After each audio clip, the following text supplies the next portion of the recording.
You can love your family completely and still not have finished the psychological work of becoming a separate person from them. That unfinished work is one of the most consistent predictors of long-term marriage difficulty I see in my clinical practice.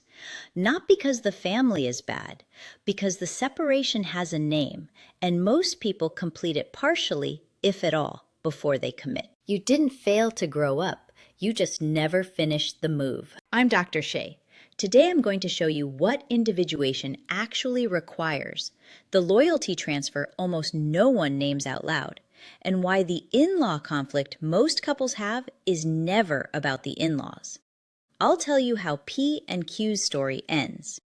First, the concept. Individuation is the developmental process of becoming psychologically distinct from your family of origin. It does not mean distance. It does not mean estrangement. It means arriving at your own sense of self that is not dependent on your family's approval, values, or definition of who you are. Most people experience some version of this in adolescence or early adulthood, but the individuation that marriage requires is a second, more specific one.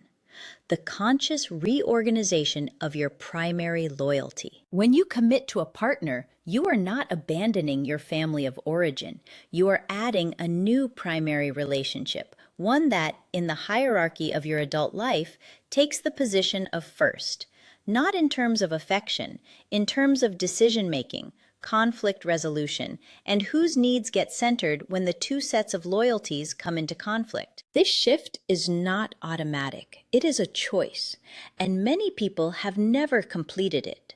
So how do you actually know which one you're in? The shift made or the shift still pending? The clearest sign? When conflict arises between your partner and your family of origin, your first instinct is to manage your family's feelings rather than stand with your partner.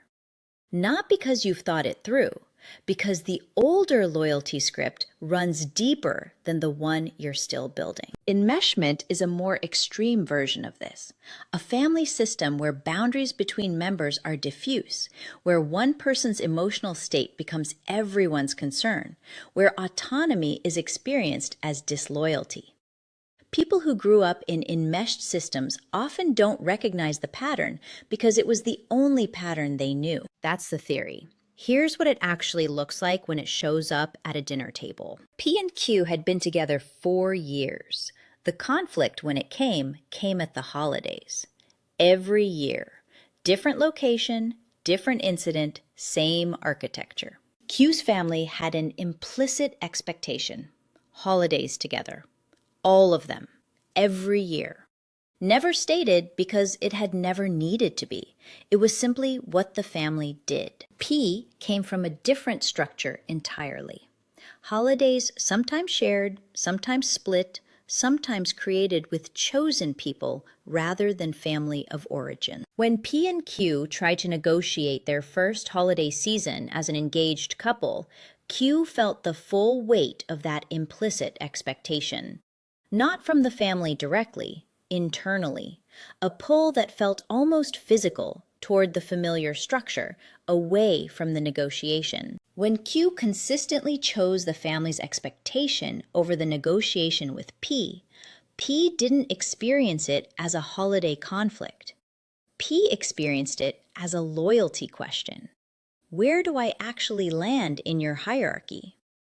The answer the behavior communicated was, second. Q had not completed the loyalty transfer. Not consciously. The old script simply ran faster than the new one.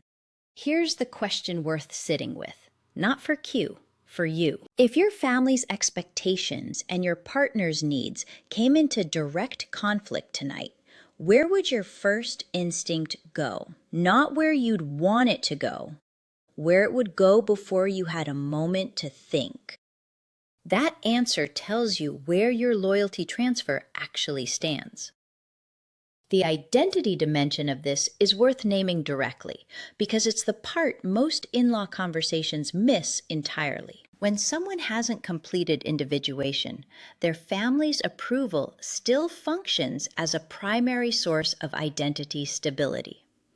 Displeasing the family doesn't just create relational discomfort, it creates internal destabilization, a threat to the self that feels disproportionate to the external situation. This is why the in-law conflict so often feels bigger than it should.